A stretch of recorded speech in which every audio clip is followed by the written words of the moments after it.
There is a kind of person you have met in your life, maybe once, maybe a few times. They do not talk the loudest in the room. They do not try to impress you. They do not explain themselves unnecessarily. And yet, when they walk in, something shifts. People lean in. People listen. People remember them long after they leave. You have wondered about that person. Maybe you have wondered why you are not that person. Here is what most people get wrong. They think attraction, real, lasting, magnetic attraction, comes from what you show. The right words, the right look, the right achievements listed at the right moment. So they perform, they optimize, they work on their image the way someone works on a storefront window, arranging everything to look appealing from the outside. And it works, for a moment.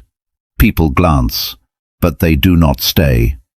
What the Stoics understood, thousands of years before psychology had a name for it, is that true magnetism is not a performance. It is a condition. It is the natural result of a certain way of being, quiet, disciplined, deeply rooted. It cannot be faked for long, and it cannot be bought. Marcus Aurelius wrote in his Meditations something that most people read and quickly forget because it sounds almost too simple. He wrote, "Confine yourself to the present, not to how you appear, not to what others are thinking about you, not to the impression you are leaving. The present, the actual moment, the actual person in front of you." When you practice that, genuinely practice it, not as a technique but as a way of living, something remarkable happens. People feel seen in your presence, not evaluated, not compared, seen. And that feeling is so rare in modern life that it becomes, without any effort on your part, extraordinarily attractive. You might be thinking right now, that sounds philosophical, but what does it actually look like in real life? What does it look like on a Tuesday afternoon, at a work meeting, or at a dinner table with people you have known for 20 years? It looks like this. It looks like the person who does not check their phone when someone is speaking. It looks like the person who does not rush to give their opinion before the other person has finished thinking out loud. It looks like the person who can sit in a moment of silence without panic, without filling it with noise. These are not dramatic gestures. Nobody applauds them. Nobody writes articles about them.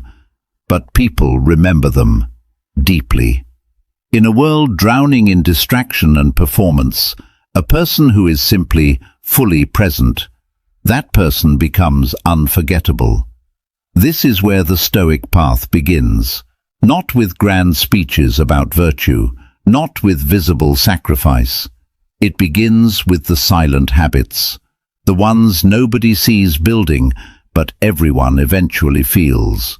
And over the next few minutes, we are going to walk through exactly what those habits are, not as abstract philosophy, but as something you can recognize in your own life and begin practicing before this day is over.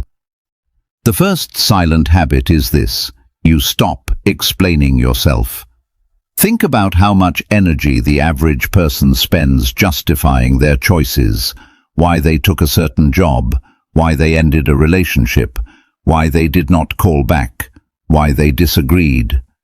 There is a constant, exhausting background noise of self-justification that most people carry with them everywhere they go. The Stoics had a name for the anxiety underneath that noise.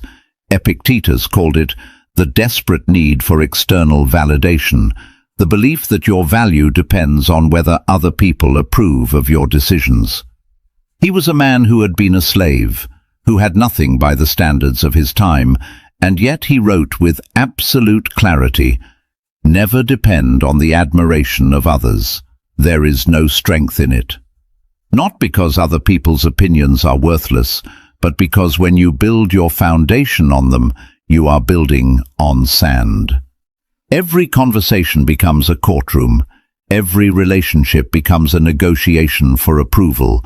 And people sense that. They sense the hunger underneath the words, even when they cannot name it. Now think of someone you know personally, perhaps a colleague, perhaps an older relative, someone who simply makes decisions and lives with them. They do not announce their choices.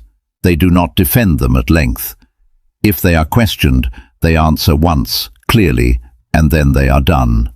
There is no performance of confidence. There is just confidence. That quality is disarming. It is attractive in a way that no clever sentence or impressive title can match, because it signals something fundamental. This person knows who they are, and a person who knows who they are does not need to convince you of it.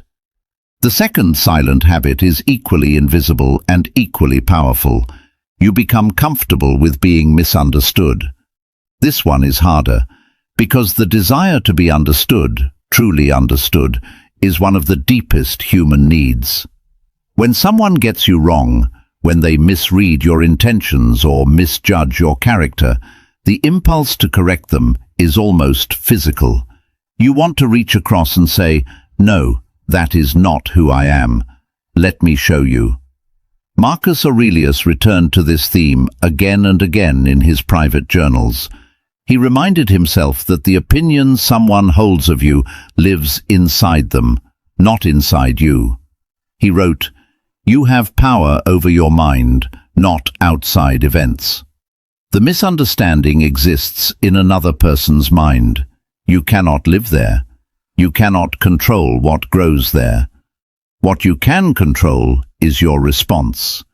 And the Stoic response, the one that paradoxically earns the most respect, is to continue being exactly who you are without mounting a defense. People who do this are rare, so rare that when you encounter one, you study them. You find yourself trusting them almost without knowing why, because their sense of self does not collapse under pressure. That stability, that quiet refusal to be destabilized, is one of the most quietly magnetic qualities a human being can carry. The third silent habit is one that modern life has made almost revolutionary. You have learned to be comfortable with silence. Not the silence of someone who has nothing to say, not the silence of withdrawal or coldness, but the silence of a person who does not feel compelled to fill every empty space with noise, who does not rush to offer an opinion the moment one is requested, who can sit across from another human being in a quiet moment and not treat it as a problem to be solved. Seneca wrote in one of his letters, "Retire into yourself as much as you can." He was not advising isolation. He was advising interiority, the practice of having a rich enough inner life that you do not depend on constant external stimulation to feel whole. Most people today are terrified of silence, not because they are weak, but because the world has trained them to be. Every device, every platform, every notification is engineered to make silence feel like a gap, a failure, something to be filled immediately. The result is a population that is constantly broadcasting and rarely thinking.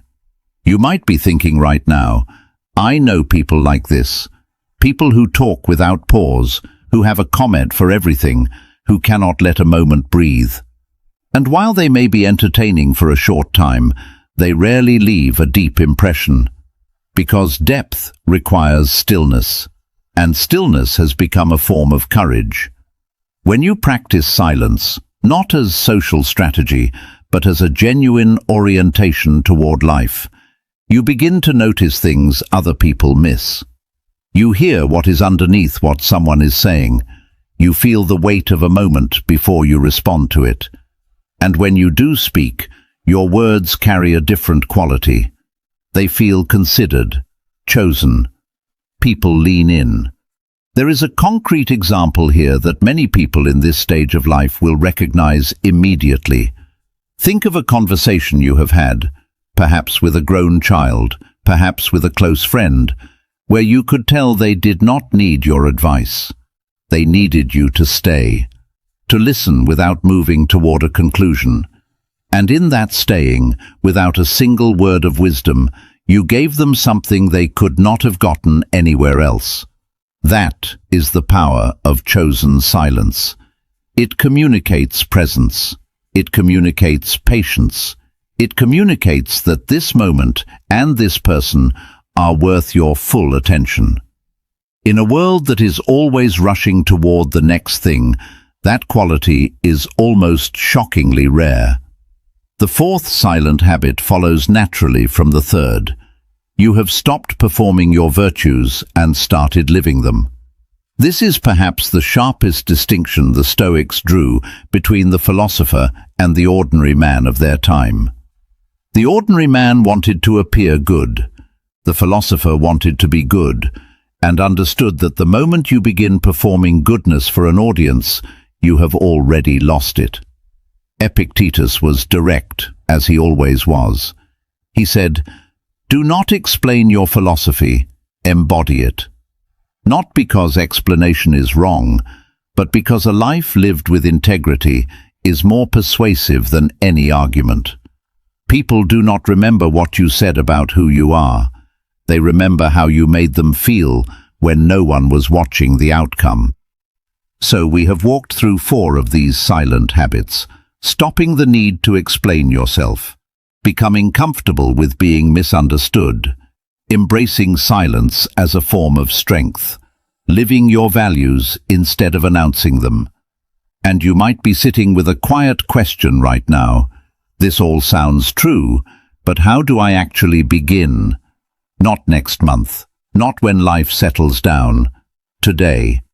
The Stoics were not interested in philosophy that stayed on the page. Marcus Aurelius wrote his Meditations as a private practice, not a public declaration. Epictetus taught in a small room, not a grand theatre. Seneca wrote his letters to one person at a time. The practice was always intimate, always immediate, always grounded in the actual texture of a real day. So here is what the practice looks like in concrete terms. Start with one conversation today. Just one. Before you enter it, whether it is a phone call, a meeting, a dinner, make one quiet decision. You will listen more than you speak. Not as a technique, not to seem wise, but as a genuine act of respect for the person in front of you. You will let them finish. You will sit with what they said for a moment before responding. You will resist the pull to redirect the conversation toward your own experience. Do this once. Notice what happens. Notice how the other person responds. Notice how you feel afterward, not depleted as performance leaves you, but strangely full. The second practice is this. For the next 7 days, when you feel the urge to justify a decision you have made, to a colleague, to a family member, to anyone, pause. Ask yourself one question. Am I explaining this because it serves them, or because I need their approval? If the answer is the second one, say less. Say what is necessary and stop. Let the decision stand on its own. This will feel uncomfortable at first. The silence after a statement that you would normally have followed with 3 sentences of justification will feel like a void. Let it be a void. That void is where your dignity lives. The third practice is the quietest of all. Each evening, before the day closes, spend 5 minutes without a screen, without music, without any input from the outside world. Just sit. Let the day settle. Let your thoughts move without chasing them. Seneca called this the evening review, not a judgment of yourself, but a witnessing. What did you do today that aligned with who you are trying to be? What pulled you away from that? No punishment, no drama, just honest observation. These 3 practices are not complicated. They do not require a retreat or a library or a teacher. They require only the willingness to treat your own life as something worth paying attention to. And here is what the Stoics knew that most modern self-help misses entirely.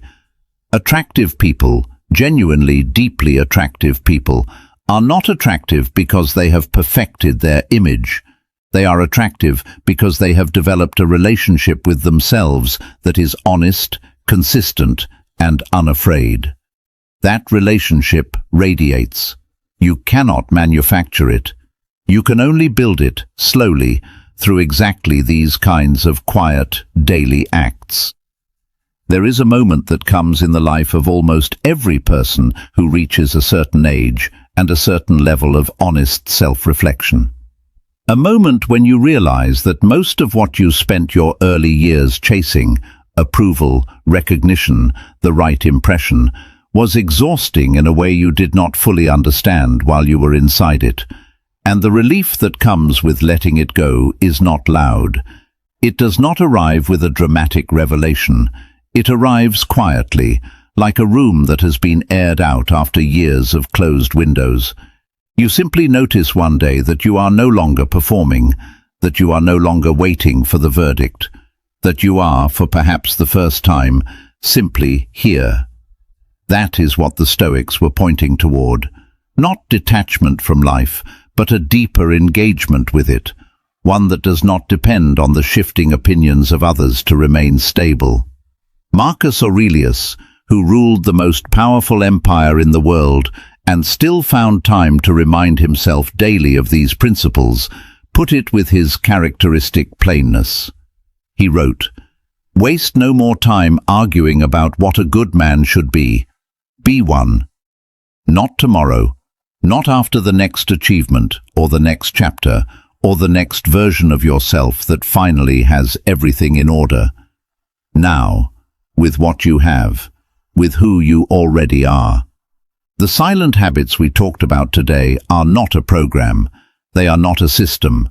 They are simply a return to the part of you that already knows how to be still, how to be honest, how to be present without apology. That part has always been there. It has just been buried under decades of noise. You do not become dangerously attractive by trying harder. You become it by needing less. Less approval, less noise, less performance. And in that quiet reduction, something essential emerges. Something that people feel before they can name it. Something that stays with them long after you have left the room. Begin today, with one conversation, with one moment of chosen silence, with one decision you make and do not explain. That is enough. That is always enough.